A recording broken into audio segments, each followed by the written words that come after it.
நீரின்றி அமையாது உலகனின் யார் யாருக்கும், வானின்றி அமையாது ஒழுக்கு.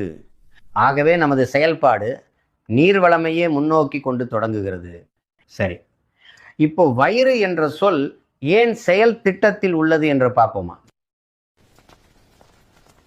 ஒரு வாரமா காய்கறி அரிசியும் இல்லையே, ஏன் இப்படி?